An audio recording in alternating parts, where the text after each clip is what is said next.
Hello, and welcome back to the United Mates Football Podcast. Today, as ever, I am joined by my co-host Joe, and our friend Yoni is also here. We have a special guest on the pod too, and Joe will be introducing him properly very soon. Just before we get to them, Yoni, welcome back to the podcast. How have you been? Hi, Kai. Thanks for having me on again. I've been doing okay. Arsenal's patchy form aside, been at home. We're just coming out of the second lockdown here. Things I think today have opened up again, and looking forward to getting back playing football on Saturday with Joe. That will be a nice change. Get outside, some fresh air.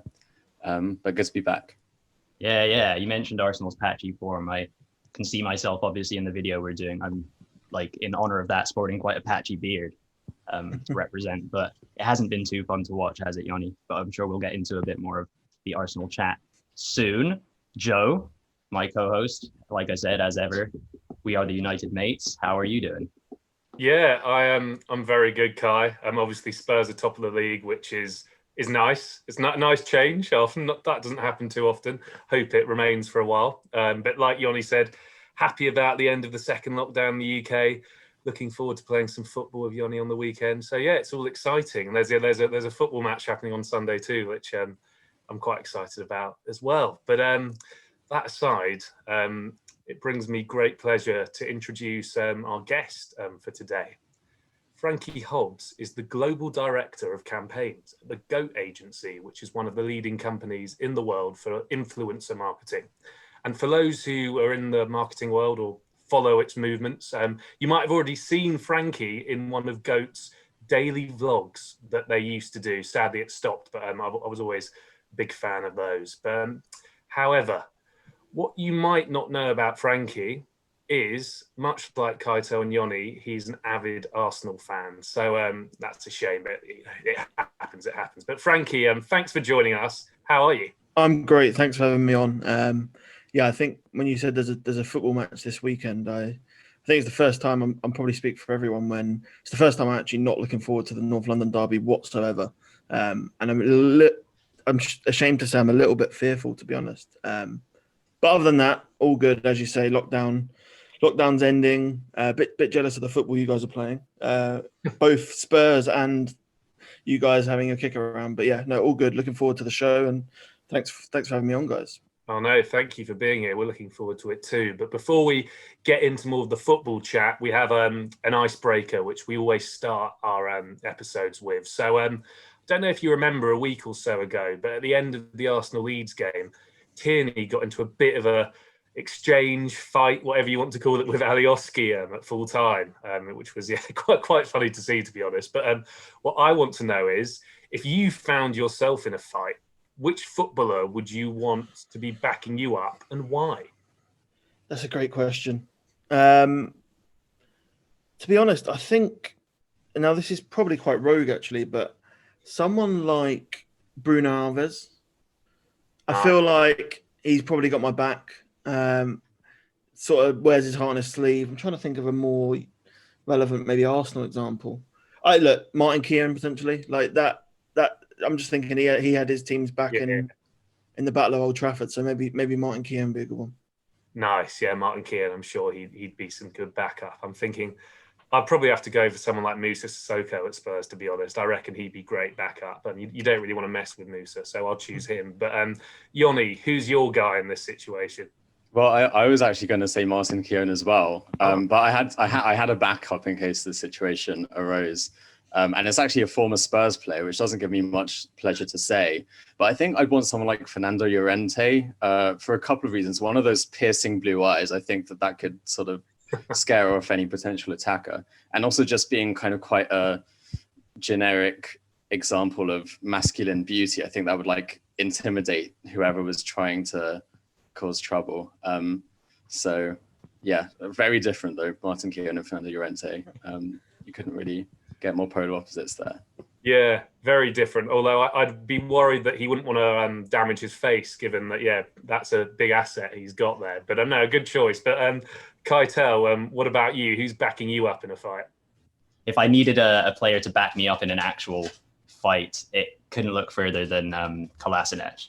I think we all obviously saw the footage of him defending Ozil and his wife from those those robbers last year. And honestly, that's like the lightest I've ever seen Kolasinac on his feet, was fighting off those guys. Moving on to, well, a bit of football, but actually we've got a game lined up. But before we get into that game, I do want to draw everyone's attention to a really great cause that was actually brought to our attention originally by a follower on Twitter. So the big Stamford Bridge Sleepout has been organised by Chelsea Supporters Trust, and it has the full support of Chelsea Football Club too. So you can sleep out to help out on Saturday, March 27th of next year. And what you'll be doing is raising money for Stoll, a charity that helps provide support for vulnerable and suffering veterans. This year, the Sleepout is a virtual one, so there's no need to make it to the actual stadium. And you can even do it from your own bed if you want to. So as long as you're raising money, you don't even have to be a Chelsea fan. For more info on how to get involved with this great cause, head to chelseasupporterstrust.com or Google the big Stamford Bridge Sleepout. Right.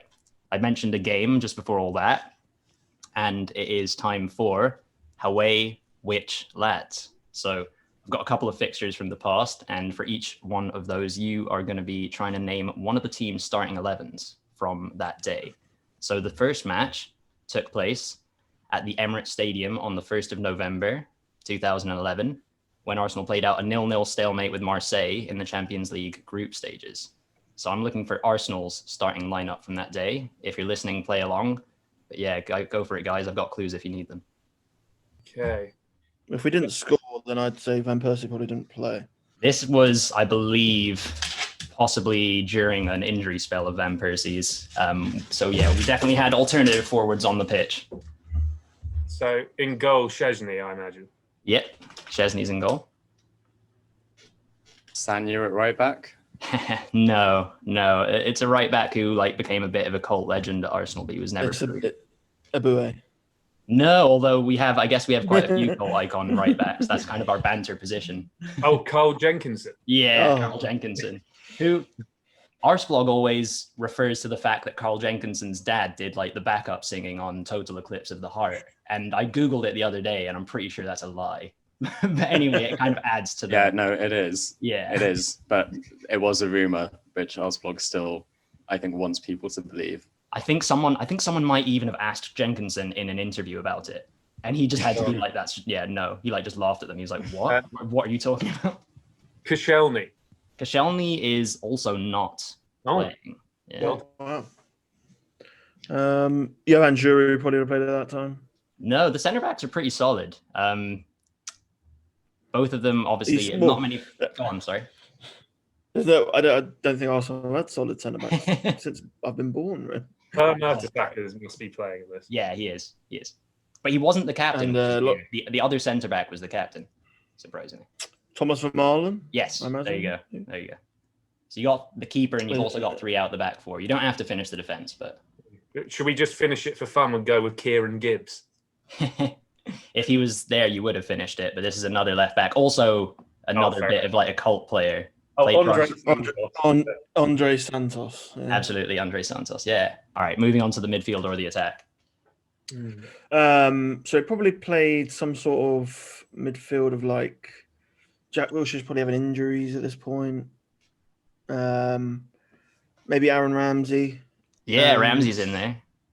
Arteta? Arteta's in there. I was going to say he's the only player that's actually still involved with the club that played in this game. And then Walcott, I imagine, would have played. He played. Yeah. Walcott played. Yossi Benayoun? No Benayoun, although he might have. I think he was around this season. Thomas Rosicky? No Rosicky. We're looking for a centre midfielder, a winger, and a forward. The Marouane Chamakh maybe up front. This guy is the only player who somehow flopped harder than Chamakh. Park Chu-young.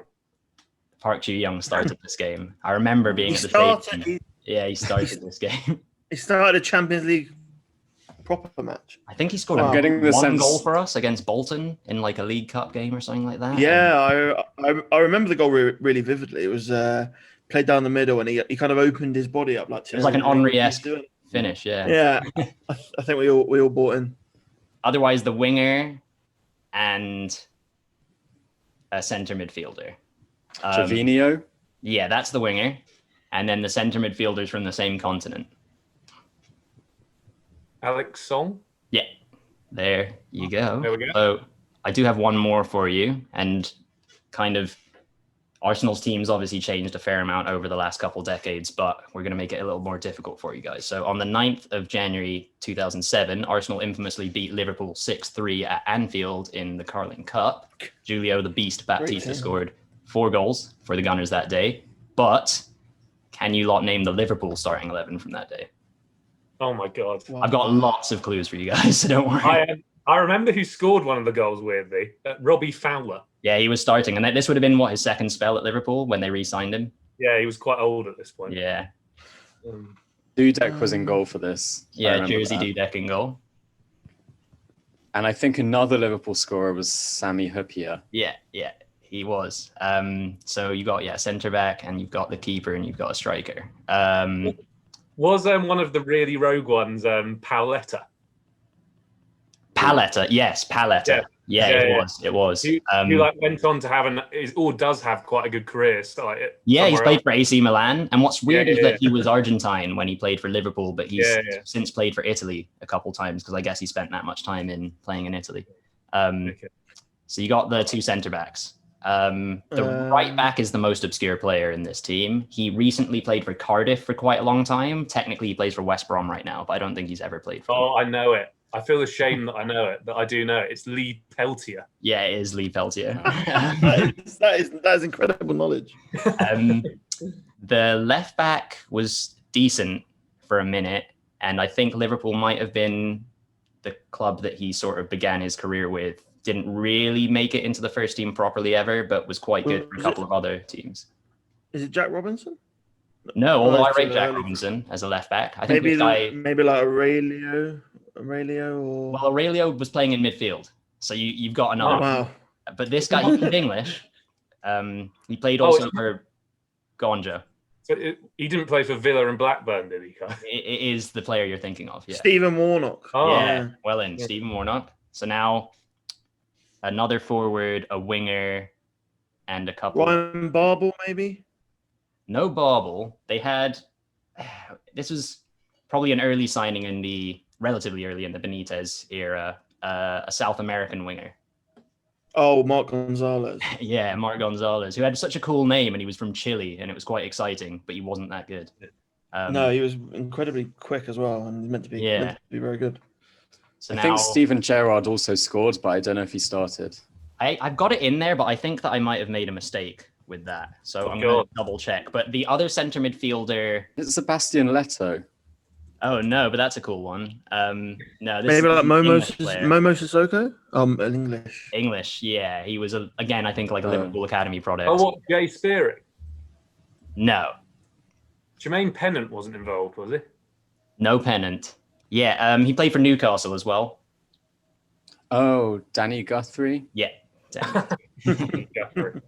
And you know what, Yoni, you said Gerrard earlier. He was starting. So the only player you're missing at this point is a striker who is also kind of a winger, and he might have played for Liverpool twice.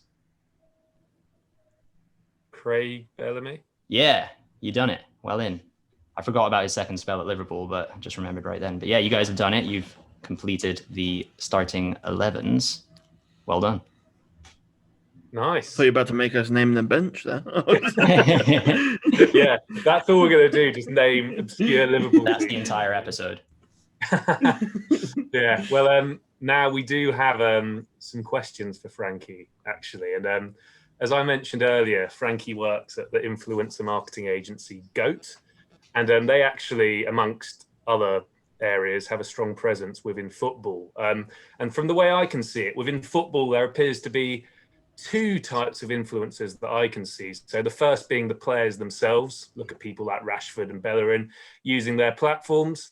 But then there's also like the content creators. So whether or not that's sort of on-field people like the F2 freestylers, #United, that kind of thing, or more kind of personalities, a bit like Johnny Sharples, a guy we've actually had on this show as a guest. So bearing this in mind, Frankie, and the fact now that sport is very much intertwined with music, entertainment, culture, you name it, it appears that there are many routes you can go down when delivering influencer campaign related to football. So for you, does this make working on these type of campaigns very challenging, or alternatively, does it just allow you and your team to be a bit more creative when you go about kind of deciding what you're going to do in these campaigns for your clients?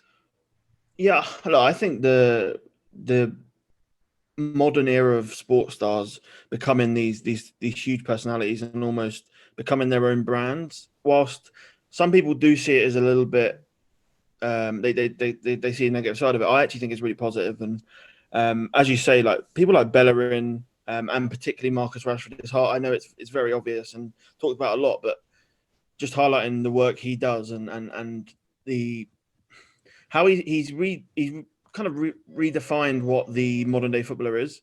And like I think if you maybe looked at 10 to 15 years ago when you had the likes of Beckham, Lampard, Scholes, Gerrard in that sort of England 2006 side, and you compare it to the England side now where you've got Marcus Rashford, who is standing up for equality when it comes to children. You've got Raheem Sterling, who's fighting the press in terms of racism. Like these people are they actually have a voice now. They're not just behind that curtain of just they're not just a footballer. They're not just told to keep their mouth shut. But when it comes to my line of work, it's really exciting because players actually see value in social campaigns. So someone like Bellerin or who we've not actually used for a campaign, but we have used footballers, like they actually want to get involved with things. Like they see the value of it. Whereas 10 years ago, or actually no, even less time than that ago, like you said to a player, I've actually got an opportunity to work on social here with this brand. They want to do this. Like they wouldn't have been up for it. Whereas now they actually see the value in that. So I mean, even the best example I can give of a player actually understanding the value of social is probably about 3 or 4 years ago. We worked with a huge footballer, literally one of the biggest footballers in Premier League history, really. And he really wanted to win, we worked with him to win one of the fan voted awards by the BBC. So we partnered him with, I don't know if you know KSI, the huge FIFA and now obviously rapper. He did a video with this footballer, and the footballer went on to win the fan vote by an absolute landslide. You can actually go and look into it. I'm not sure if I'm even allowed to talk about it, but it was years ago. So, but it just shows that the value these people can have. If your content, if you're a footballer and you want to grow your brand, you can actually like leverage these people. So, like I think the more footballers do with these influencers, the better, really. And I think the people like Sterling and Rashford are reaping the rewards of it. Yeah. Sort of sticking on the influencer topic, but kind of approaching the question from the opposite end. I know obviously Joe had mentioned that in recent years, footballers, the trend of them as influencers on social media has really taken off. So the biggest names rather in the game, often they have more followers than like the actual clubs that they play for on those platforms. So like I said, however, at the opposite end of this, there are young kids out there who, probably aren't even like 10 years old, but they have tens of thousands of followers on social media because they're putting out clips of skills or goals or whatever, maybe some like Fortnite dancing, who knows. But essentially, given how intertwined football and influencing have become, my question to you, Frankie, is do you see the influencer status of a young footballer being a new gateway into the professional game? Traditionally, like unless you're in an academy or scouted directly, you're not really going to make it into pro football. But yeah, what do you make of young players using their influencer status or their brand as a means of getting their foot in the door when it comes to maybe getting a professional contract? For sure, like it's definitely a thing, and because like if I'm not a scout or I've never worked at a football club, but it feels like being scouted by a football club. You have to be in the right place at the right time, and being on social means you can be if you put a piece of content out, it lives forever. So you don't have to be at the right place at the right time. It can just be whenever. I completely agree with that, but what I'd also say is like it's not just about people getting to the professional game, because if you look at the number of people getting to the professional game, it's so small. It's about what social media has done and what the influencer game's done. Is it means you can create a career out of football without actually being a professional footballer. So you've got someone like the F2 who, whether you like them or you don't like them, they're obviously pretty good at football. Could they be a Conference South, Conference, maybe League Two player? I don't know, but potentially. But what they've actually managed to do is make a lot more money by being a content creator and influencer. So what the beauty of it is, I think, for me anyway, and it's kind of helped me, and one of the reasons I got involved is I'm not good enough to be a footballer. And it's a lot of the reasons why a lot of people go in to be journalists, and you guys do a podcast. It's creating careers around football, which really excites me. So like people like Spencer FC owns a football club off the back of it. Would he have been able to own a football club if he wasn't an influencer? No, he wouldn't be able to afford it. So the biggest thing for me is influencer marketing, and the whole digital bubble has created the opportunity to actually have a distinguished career without the need to play professional football. Because let's face it, like, one, being a professional footballer, your career is short. It's impossible to get there. It takes a lot of hard work. You can get injured in a minute. And it's kind of really changed the whole game. But I do know, so I've been working with someone who's looking to take over a football club, actually. And they've got some technology where people can actually upload clips to their app, and then it will the AI in that app will like rate their abilities, and it can actually feed into the next wave. So I think that's where it's going to go. That sort of AI scouting way is where we go from here. Just really quickly before I let somebody else ask a question, do you see, because you're quite closely involved with the sort of marketing strategizing side of it, and of course off the back of that you'll have more info in terms of the numbers and the financial side of it. I'd assume that these players for now and for a while still are going to be making considerably more money from their clubs than they are from the social media, but there might come a time when that changes, or if a potential sponsorship deal comes up, that they might sort of prioritize the social media aspect of their career over the football one for financial reasons. You would assume would probably be the only reason you would do that. But does that exist already? And is that a thing that's sort of, are we approaching that moment when a player might sit out a match day because they have an opportunity elsewhere? I don't think we'll get there, but I don't think we're far off players really prioritising the social media aspect of the game. In a similar way to like Glenn Murray was doing with his TV career at the end of his playing career. And I don't, this is a really obscure reference, but I don't know if anyone saw the Salford documentary where the guy who's a model actually turned down playing a game to go for a model shoot because he was going to earn more money from that. What I would say is I think players towards the end of their career, so we work with, this is sort of a live example, we worked with Nico Rosberg. So it's not the same, but it's a similar comparison. He obviously won the F1 World Championship, was one of the only people to beat Lewis Hamilton. And then what he wanted to do was he knew that his career was coming to an end. So he wanted to have something ready for him when it was all over, because I think a lot of footballers, they love the money coming in when they're a footballer. But when that ends, what do? How do they stimulate their mind? How do they keep earning money? And creating that social brand, creating a presence online that lasts longer than you do as a player is the only way to do that. So I do think that will continue. Players will build up their brands. They'll and you can kind of see it now. Like they'll start to get involved in businesses, and I think it probably happens a lot more in America than it does here. But like they'll start to be involved in businesses, and their personal brand is a business, just so when they do retire or they do get a career-threatening injury, they've got something to fall back on. So yeah, I don't think we'll get to the point where players are turning down playing games, but I do think we'll get to the point where maybe they, and we know this has happened, but where they choose where they move, right?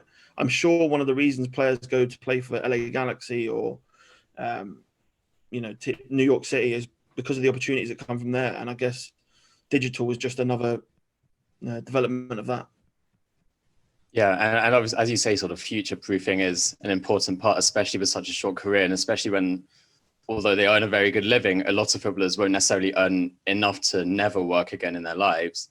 And you've spoken, of course, about other kind of positive aspects in terms of promotion, fan engagement, maybe presenting a more authentic version of themselves and speaking out about social issues that they care about. It does, of course, leave them open to and vulnerable to sort of the nastier parts of the internet. I mean, football Twitter as a microcosm of more like wider Twitter is sometimes a cesspit, sometimes very nasty. A lot of angry people exist there. Do you think that footballers are protected enough from that? And if so, sort of whose responsibility is it? Is it the marketing agencies? Is it the clubs? Is it their own personal teams who should be helping prevent these sometimes like quite vulnerable young men from people's abuse? I think there's primarily like, and I think there's a lot. The people are responsible for different things. So I think for like when it comes to like abuse and whether that be like Tammy Abraham getting racially abused after he misses a penalty, I think the platforms have got really, really big responsibility there. And if they prove that they can't self-police, then I think the government or the state needs to take more responsibility there. But yeah, I think when it comes to abuse of that kind, the platform needs to take ownership. When it comes to players and their involvement in social media, it's a balance between the agent and the club, and that's probably where it falls down. Why you do see some bad examples or some areas where maybe players aren't acting in the best way, or uploading things they shouldn't, or getting involved with things they shouldn't. Primarily, I'd always say that the club should be the primary person for that, because at the end of the day, they pay the wages. They're the contract holder. They're the person they're the main employer. So I would always lean club, and they should be educating players on what they can and can't do, what they should and shouldn't do. But then I also think the PFA should really relook at their whole after game development, and I'm sure they're doing a lot, but it always feels like, for me, the beauty of, and I'm a big NFL fan, and what I think about the NFL Players Association is they're always fighting for the players' rights, and I think maybe the PFA need to be doing a better job of that. So, as we said, Frankie works at GOAT Marketing Agency, and the GOAT is a staple of footballing mascots across the world, maybe most famously at FC Cologne, or the Billy Goats, where Hennes is the mascot and probably the most famous Bundesliga mascot. Now, I have a game for you, a brand new game. We like our parlor games on this podcast, and this one is called Mascot or Masnot. And in this game, I will be telling you a selection of mascots, and you won't have to tell me if you think they are real or fake. Mascots from around the world, different football clubs, different cultures. So let's start at Schalke. Is their mascot Cola, which means coal and manifests itself in a lump of coal? Aren't they the ones who are sponsored by Gazprom? And that's like an energy type link with coal. Yeah. So maybe that reminds if that is true, it reminds me of the West Brom boiler guy. That's sponsored by that boiler company, so they just have like. Yeah. I'm going to say Teal boilers. I'm going to say be a lump of coal. No. Yeah, I think no. I think we'd know about it if it was. I feel like that would be something that we'd be certain on. So no, I agree. Also, like, given the German teams, how good their English accounts are for social media, if it was like coal, they would have like a lot of Christmas material, with their mascot. Anyway, well, you are all correct, although Gelsenkirchen is famous for its coal mining. And I think Schalke's tunnel area is sort of modeled in like the shape of the inside of a coal mine. Their mascot is actually just a man called Erwin. So really strange looking guy. I couldn't find any reason as to why that's the case. Okay, let's move on to sunnier climes and Brazil. Now, Botafogo's mascot, true or false? Is it Manequinho, which is a sort of manifestation of that peeing boy statue in Brussels? Yes. This is so random that, I feel it probably is true, but I would love to know the story behind if it does. Yeah. Brazilians they could make up anything, so yeah, sure. Yeah, it is. That's one of their mascots. They also have a mongrel dog as their mascot. And again, I can't find a reason why it's this boy. And it is kind of disturbing to see. I'm not sure they have sort of an actual nude boy nowadays in the stadium, but there are kind of old-time cartoons of it. Just that statue draped in a Botafogo shirt. That's so weird. So 2 out of 2 for you all so far. Okay, true or false? Albacete's mascot is a wheel of cheese called Queso the Cheese. Albacete's nickname, incidentally, is the Clockwork Cheese. Ooh. I don't know if we're all gonna have the same answer for this. This could go either way. Yeah. Don't know. What? Feels like I'm playing Would I Lie to You? I feel I'd know about this again. I feel like it would have come up in some weird article, like 5 crazy mascots. Yeah. And I like Spanish cheese, like manchego. That doesn't give me an insight into whether or not Albacete are named after another one, but I'm just gonna say yes. I'm gonna go no. Yeah, I'm gonna go with Frankie here and say no as well. But I hope it's true. Oh, Joe and Frankie are correct. It is not Oreol cheese. They are named the Clockwork cheese simply after the film The Clockwork Orange. And I think Albacete is kind of a cheese producing region, but it's actually a bat called Zete, which is, I guess, taken from the last bit of Albacete's name. A couple more for you. Junior de Barranquilla in Colombia have a mascot called El Viejo Willy, meaning the old Willy. True or false? True. I think this is true. Yeah, why not? True. It is true. You'll be happy to know that it is not an incarnation of an actual Willy. It's Shark. Junior de Barranquilla's nickname are the Sharks, but I also want to talk about them because they have just a great selection of nicknames, like more than any other team I think I've ever seen. They're called Los Tiburones, or the Sharks, the Shark Team, the Red and Whites, and most weirdly, Tu Papa, which Wikipedia translates as "Who's Your Daddy" as a name for the team. Just really strange, kind of eclectic mix there. That's Junior de Barranquilla in Colombia.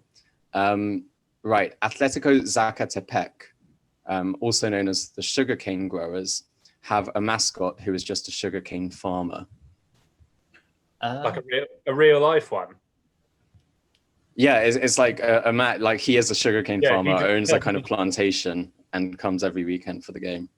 I can believe that, and I can, but then I'd say like in 2020, it's probably gonna have to come to a conclusion. Yeah. Yeah, let's go. I'm gonna go with yes. I'm gonna go with yes. Actually, I'm gonna go with no because I'm losing. So I'm gonna go no as well. Joe and Kai are correct. Okay. It is, as far as I can tell, they have no mascot, but they are called the Sugarcane Growers. That's their nickname in the Mexican Second Division. Okay, final one for you. Bengaluru FC in India have a mascot called Eddie the Eagle. What are they called? Bengaluru FC. Oh, because that almost reminds me of like a Bangalore tiger. I would have assumed that their mascot was a tiger or something. Yeah. Like an actual just live tiger. Yeah. You said it's what? Eddie the Eagle, I think. Eddie the Eagle. It feels so random. It might be true. Yeah. All right. Well, I'm gonna go with yes. Yeah, I'll go yes too. Why not? Yeah, you're all correct. It is Eddie the Eagle, not the was he a ski jumper? Ski jumper for Great guy, Britain? yeah. It is just an eagle called Eddie, who on their Twitter account gives out kind of inspirational motivation before every game, or has had a word with, I think his name's Anil Chetri, one of their players, and has some advice that he shares with the fans before any game, just kind of spreading positive vibes. It's a guy in a suit, or it's an eagle? It's a guy in a suit, a guy in a bald eagle suit, which again, I don't think is kind of regionally accurate in terms of sort of ornithology in India. But really nicely, they have, and I never expected to see this, on their Wikipedia page, Bengaluru FC have a chapter called The Ashley Westwood Era, which was just a great find. They have one of those for each of their managers, but Ashley Westwood was not a person I ever expected to have an era on Wikipedia named after him. Is that the Ashley Westwood? Is that the Villa Ashley Westwood? Yeah, like the centre mid. Is he's a manager or he's a player? So a manager. Oh. But it would be even better if they had a random section on their website dedicated to Aston Villa, former Burnley, and that's or is he Burnley now and he used to play? Oh, he must be Burnley now. They all blend into one. It's all claret and blue. Yes. I don't know who won that game. Joe. I wasn't really keeping score, but I think it was Joe. I think me and Frankie got one less point than Joe. Yeah. All right. Congratulations, Joe. You're the first ever winner of mascot or mass not. So, I wonder, if we'll see that again. But anyway, moving on to to some Arsenal chat, more of it. Yeah, at the time of recording, we're yeah, we'll see how fun this is for the three of us. Probably a lot more fun for Joe. We'll see. Yeah. But yeah, we're at the time of recording, we're a day out from playing Rapid Vienna in the Europa League, so that's tomorrow. But then, of course, this Sunday is the big one, the first North London derby of the season. So this is a fixture that, you know, all of us probably, well, Frankie said it earlier, maybe we're not looking forward to it as much this time. But back in the day, probably the three of us would have been excited because it was a guaranteed 3 points and pretty much bragging rights for Arsenal. But yeah, obviously, as I've alluded to, that's not really been the case recently. As things stand, Spurs are 13 places and 8 points ahead of Arsenal in the Premier League, which means that St. Totteringham's Day will inevitably be all the more disappointing for them and all the sweeter for the rest of us when it comes around. You can call that wishful thinking. I prefer to see it as manifestation, but genuinely, we'll see how that theory looks after this weekend's game. So, Frankie, what would your lineup for the North London derby be, and how do you think it's going to go? Now,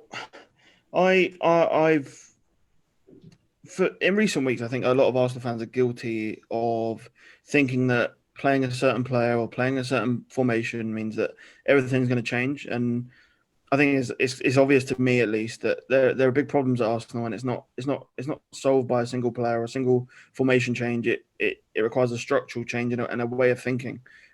Arsenal need to take the handbrake off. They need to go back to playing similarly to how they were when Arteta first took over. And I think to be completely honest and probably more frank than I've been recently, I think Arteta's probably been found out a little bit. You know, he came in and in the big games, he would sit in, play from the back, counter teams, whereas they've lost their confidence. If you sit back at all against Arsenal, they're not going to pose a threat. So having said that, there are a few changes I would make. Leno obviously would start. I'd play a back four. I would drop Hector Bellerin as much as I do love the man. I'd bring in Ainsley Maitland-Niles.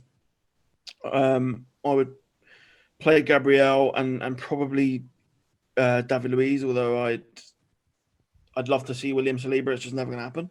And then left back, obviously Kieran Tierney.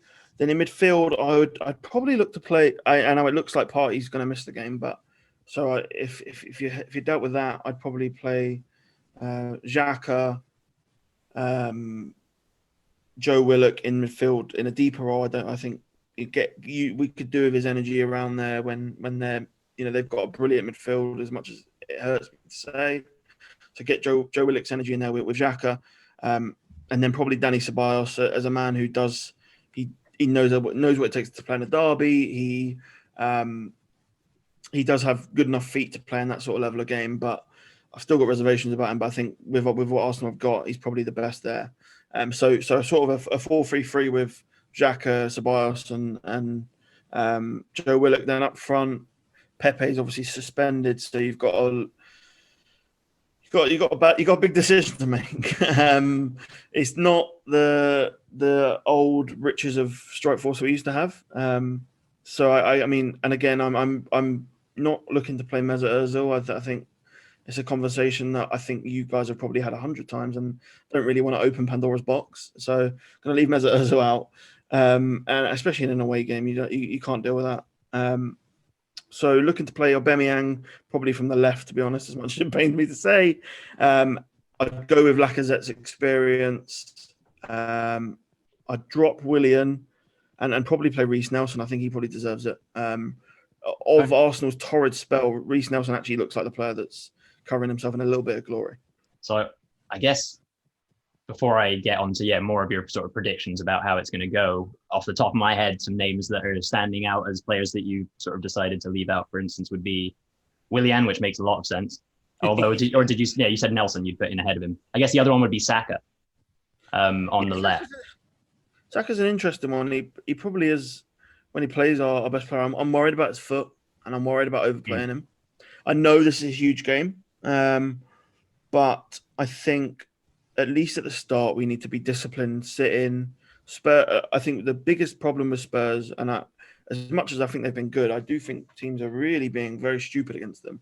Like it felt like Man City had not watched a single minute of Spurs this season, And as soon as Harry Kane dropped in a little bit, you saw both centre backs commit. It's like it felt to me a lot like Leicester when they won the league, when teams would just play really high and they'd ping the ball over to Vardy.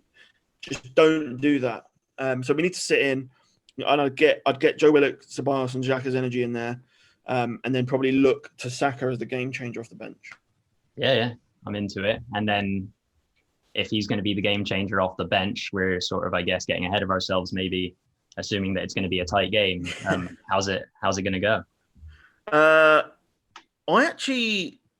think we've been terrible this season, really terrible. And if you took the badges off each of the club's kits in the Premier League and just watched the game, we've probably been a team that deserved to be in the relegation zone. Having said that, it is a derby. And I do actually think we're pretty well set up to play Tottenham, as weirdly as that sounds. I think we played pretty well at White Hart Lane last season. Unlucky not to get something from that game. And I think if we do, and Arteta's sort of negative nature or that perceived negative nature, I think it's really going to help him in this game. And it'll almost be a bit of a standoff between him and Mourinho. Mourinho, as much as they've done well this season, isn't going to come out all guns blazing and attack Arsenal. And I don't think Arsenal are going to do the same. So I think it's going to be really tight. And as I'm sure you guys know, like North London derbies typically are not like that. They're 4-4, 5-2. Sorry, they're all out, all guns blazing games. Whereas I think this is going to be really tight, and I think one goal probably decides it. And unfortunately, the way Spurs are playing, I think it's going to come from Harry Kane. Yeah, he is good, isn't he? He's him interesting. Interesting, you say Harry Kane though. I saw a horrible bit of news earlier today, which allegedly Kane and Reguilon might be missing out. That's Don't fake believe news. it for a second. Fake They're both news. starting. That scared me a bit. But Fake if Kane plays, you've got to assume he's going to score. Didn't the same thing happen? Like Jose Mourinho said something the same about Son a few weeks ago, that he was going to be out and then was just starting. Like it's no. There's no way Harry Harry Kane is starting the game. There's no way that is not. I hope so. I very He much started the Champions League final when he could hardly walk. He's gonna start this game. I think we're going to need energy and we're going to need legs against Spurs. They've, again, much to their credit, and this pains me to say again, but in that midfield and I know they've not played together yet, but if they did line up with that midfield of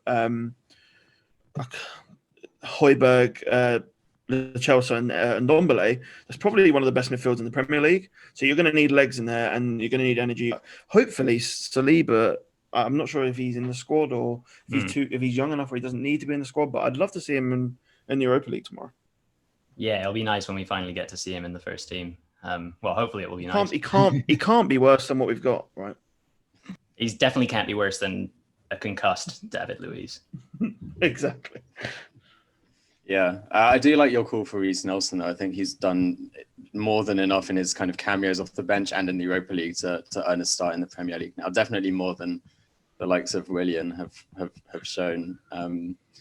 I wanted to ask you, though, because, I mean, you mentioned about Arteta and how after winning the FA Cup and the Community Shield and the first couple of games of the season, there seemed to be a lot of positivity around the club and around him.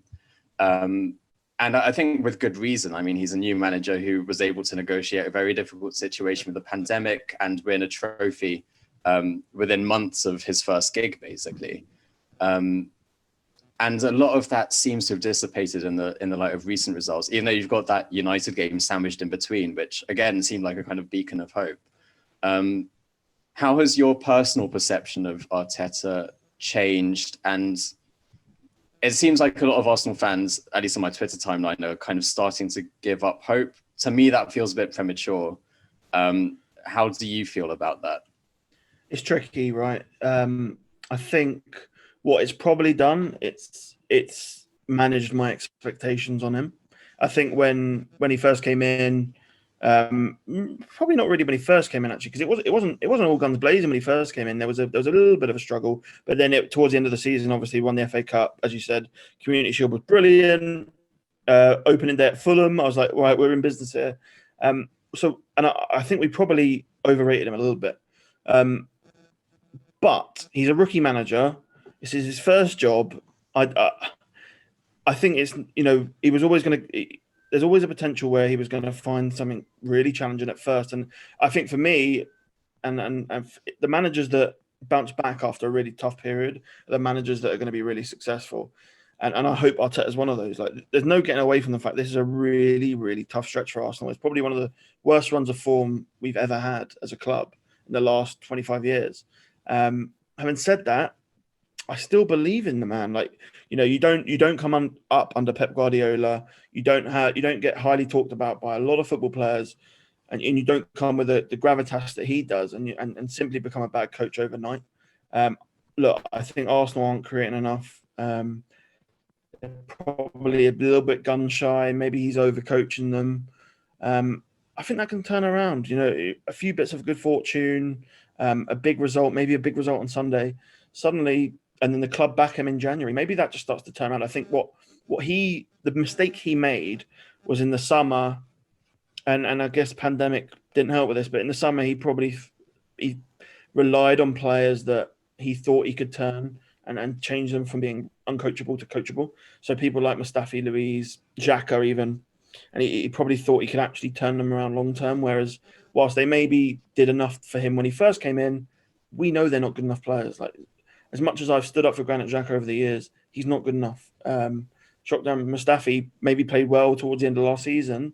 He's not good enough. So I think he's starting to realise, and I actually did. I went through our squad the other day, and I looked at players I'd want to keep long term, and I only think there was less than 10, which is a damning indictment, because I'm sure if you ask Joe, there's way more than 10 Spurs players he'd love to keep. They've actually got probably a core of 15 to 18 players that they definitely want to keep. Whereas at Arsenal, he needs a big overhaul. And I think if there wasn't for the pandemic, he probably would have been able to shift 6 to 10 players that he hasn't been able to. That's a good point, actually, that you've just raised. One, that, there are a lot of Tottenham players that I like. But also, we're a month away from January now. And obviously you've said that, clearly the Arsenal squad needs improving. Do you think Arsenal will buy any players in January? And if so, who? I think they have to buy a creative player, if not 2. I'd love to see him go back in for Hasim Aouar.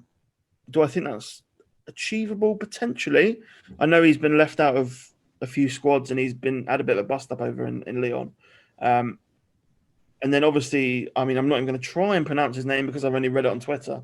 But the guy from Salzburg obviously looks really exciting. I fear we're probably going to miss out on him. If we can't land Aouar, then it's probably not a sexy name. It's not a glamorous name, but someone like Emi Buendia is someone I could see the club going for. I hope we can aim a little bit higher than that. So I think if you said to me, who should we definitely be signing? There's a big problem in the squad with creativity, and I think that's not just top of the pitch creativity, but actually like deeper creativity. So like getting the ball from midfield between the lines, and then also getting the ball from, say, the top end of the pitch to Aubameyang. So I think actually Aouar and the Hungarian playmaker are 2 players that the club need, and they actually probably need to get both. Will they get both? Probably not. So I'd probably take one. I'd take one of those 2. What about Christian Eriksen? Would you take him? I don't know how much that guy wants to play football anymore. Like, where's his motivation gone? The last 6 months at Spurs, I don't think he was special. Yeah, it wasn't. It was sad, really. He's one of my favourite Spurs players in recent years. But he was pretty poor for that last 6 months, as you said. Yeah. We, like, as a club, and we're in a position now with the likes of Man City, Liverpool, Chelsea going to spend all this money, Manchester United being the global star, the financial superpower they are. We can't really afford to go and buy a 28-year-old. As much as the fee will be low, we can't afford to get that transfer wrong. Whereas you sign someone like the Hungarian playmaker, he's coming in at an age of like 24 or 23 or whatever, or maybe even a bit younger than that.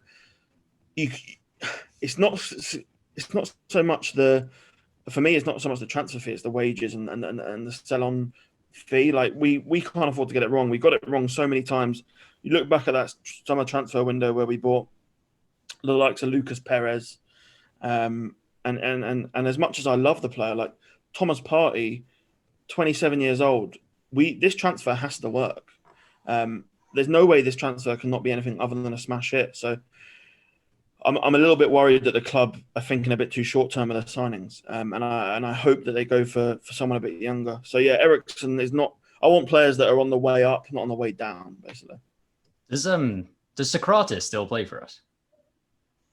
For some reason, he does. Yeah. Like Eriksen is 100% the player we cannot sign because of everything that you said about wages. Essentially, like there's too many of those players in our squad already that are on their way down. Like it's been really strange, the sort of tactic of trying to pluck players that once upon a time were like Champions League quality and assuming that that's going to take us back. Like Stefan Lichtsteiner for a season. Like what was that all about? Socrates, for instance. I think Socrates did come in at a time when our backline was particularly awful compared especially to how it is now. So he did help out a little bit, but I think we need to start distancing ourselves from those types of signings. Even, for instance, when we were being like touted to sign someone like Zaha, that could have gone either way. That could have been a huge success or it could have been an absolute disaster. So like we just need to invest in youth at this point. I'm going to try to say his name, Dominik Szoboszlai from Hungary. What was it? Dortmund went in and bought Haaland from Salzburg in January last year. And he tore it up off the back of the form he was already producing. This guy is not just producing in Austria, he's destroying the Champions League, and on an international level, he's Hungary's best player. Are we going to get him? Obviously, there's going to be a lot of people potentially trying to get him, but Tottenham included, if you believe the room.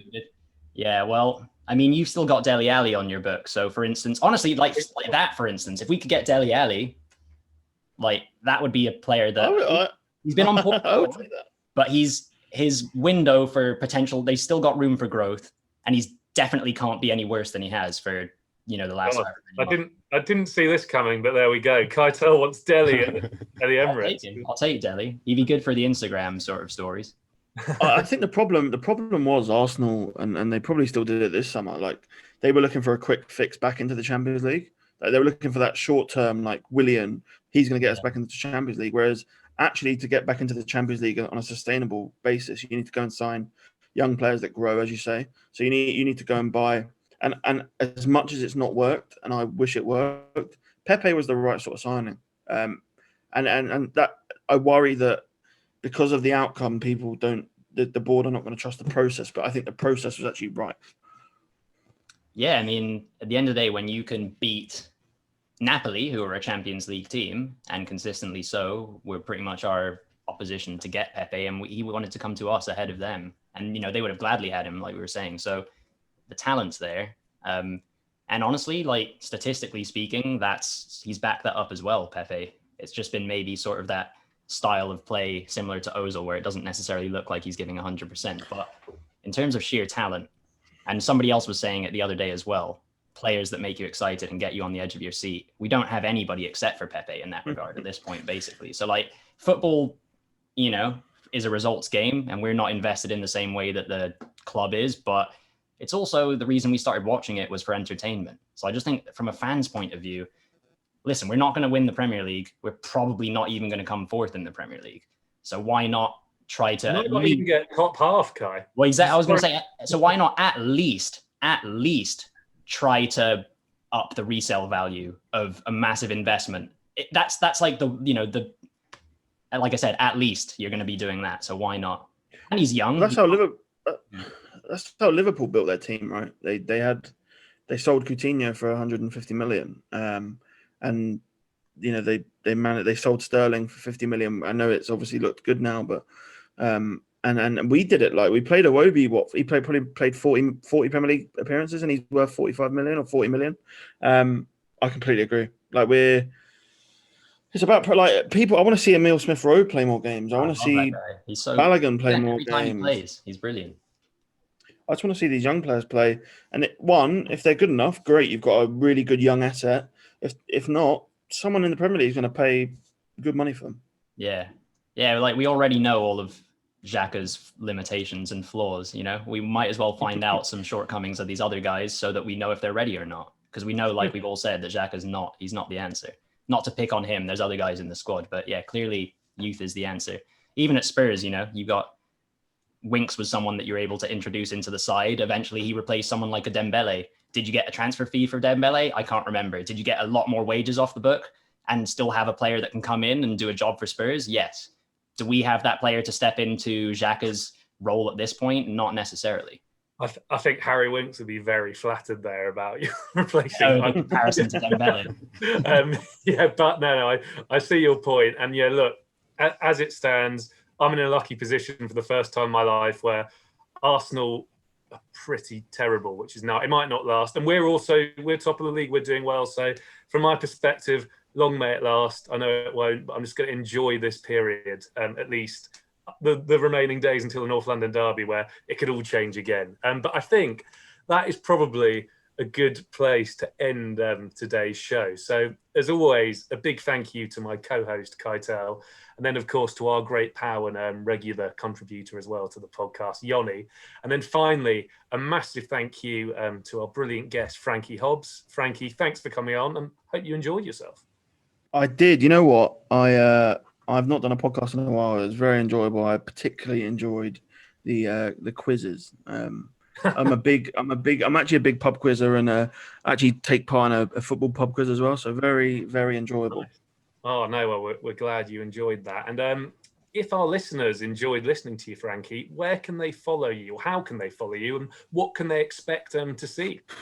They can follow me on Twitter, Frankie_Hobbs, HOBBS.